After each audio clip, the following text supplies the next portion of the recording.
En octubre del año 1998, una noticia sorprendió al mundo.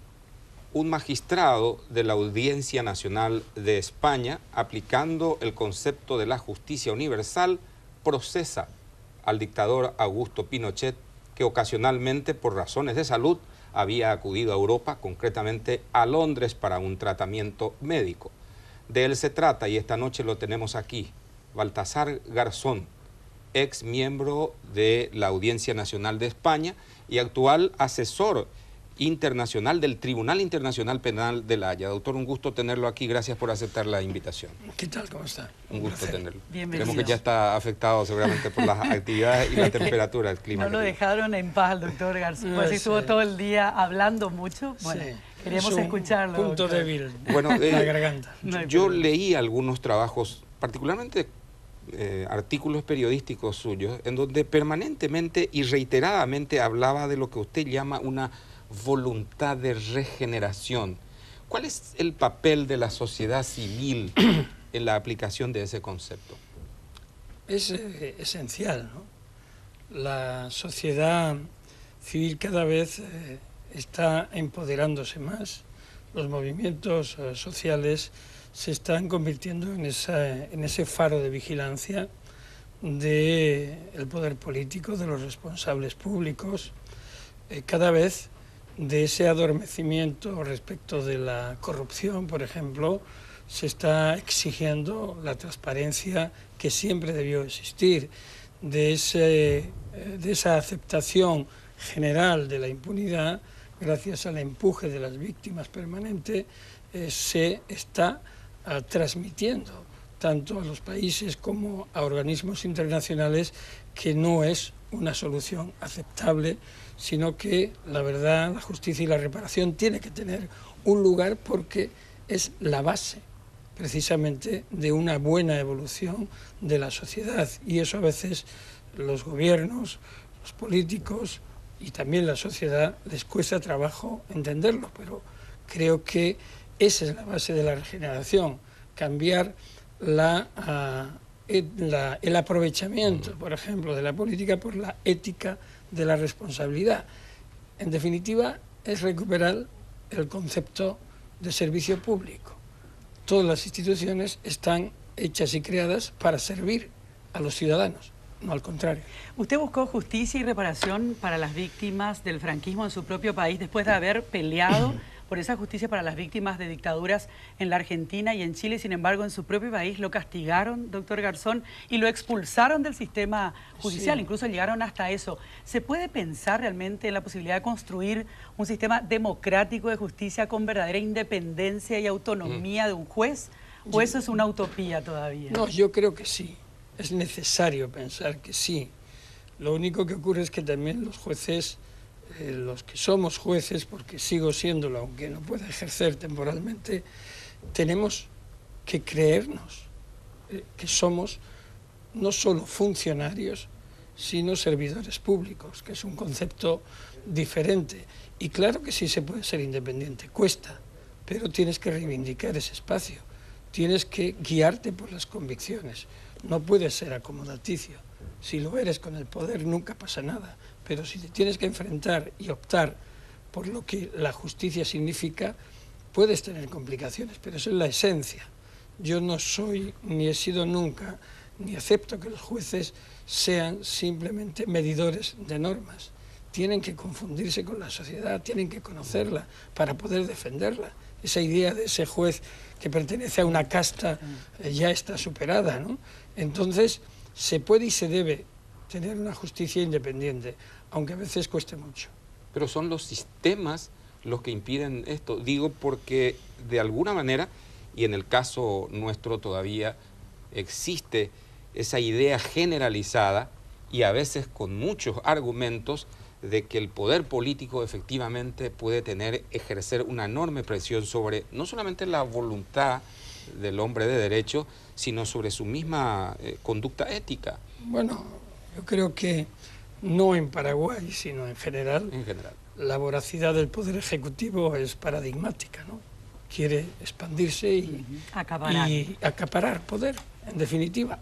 Eso no significa una crítica a los políticos. En nuestro caso es el poder legislativo. Sí, doctor. pero los poderes del Estado deben de actuar interconectados. La separación de poderes no significa que cada uno vaya por su sitio. El concepto de Estado es uno. Por tanto, los distintos poderes tienen que interconectarse. Cuando el Poder Ejecutivo trata de ocupar parcelas que no le corresponden, es porque probablemente ese otro poder ha dejado vacías esas parcelas. Y cuando ambos o uno de ellos trata de mediatizar al Poder Judicial, es porque el Poder Judicial se deja mediatizar. La independencia hay que defenderla hacia afuera y hacia adentro. Usted me preguntaba antes por España. En España se ha demostrado que esencialmente vivimos en una sociedad muy cínica, cobarde, que no ha sido todavía capaz de asumir cuál es su realidad histórica y que hay más de 150.000 víctimas que no han sido reparadas y que no hemos sido capaces de encontrar la fórmula al día de hoy, 75 años después, de cómo hacer esa reparación. Eso es un defecto de la clase política.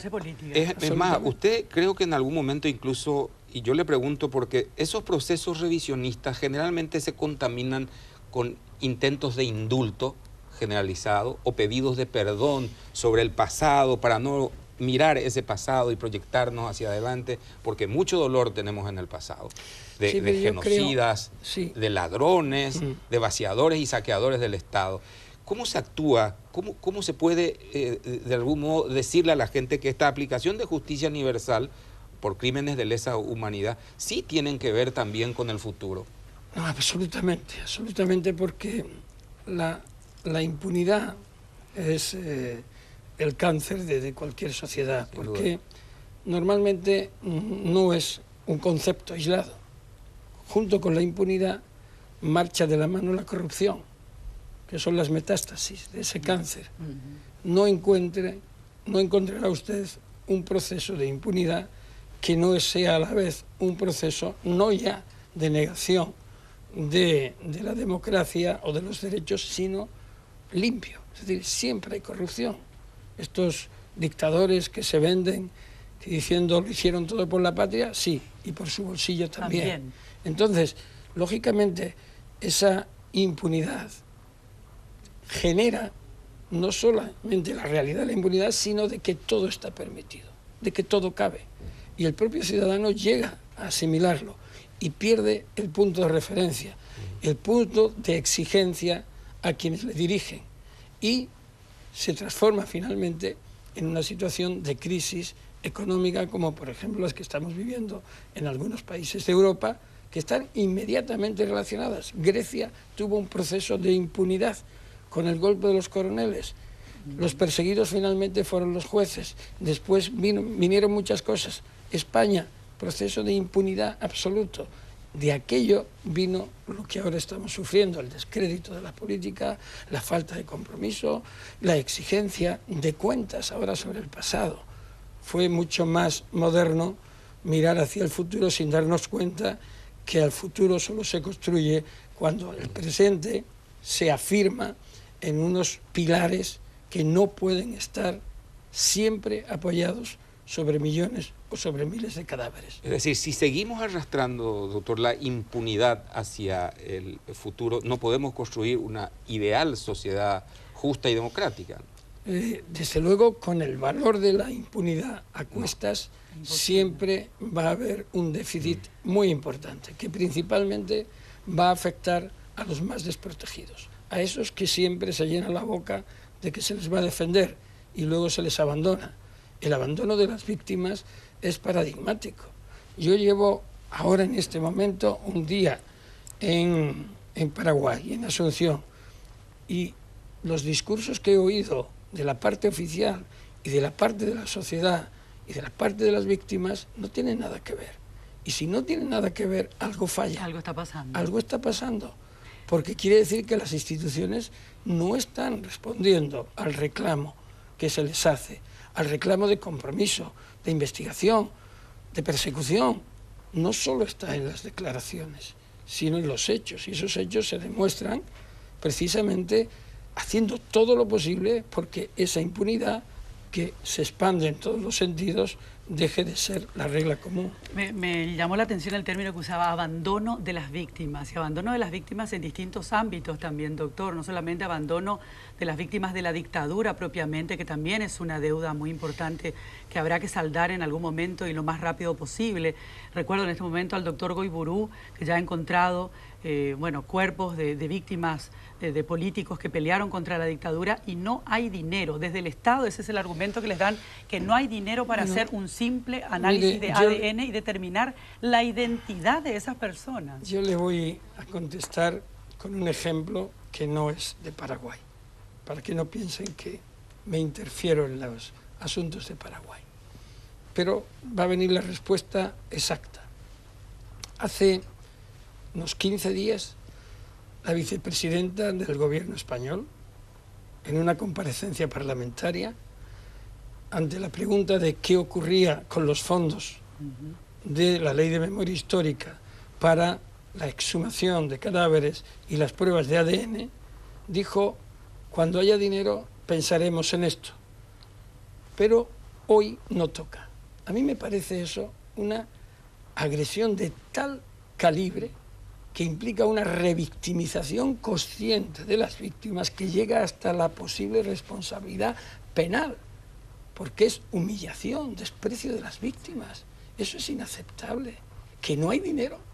¿Y dónde está todo el dinero de un presupuesto? Todos sabemos cómo se hacen los presupuestos, y cuando hace falta dinero, sale.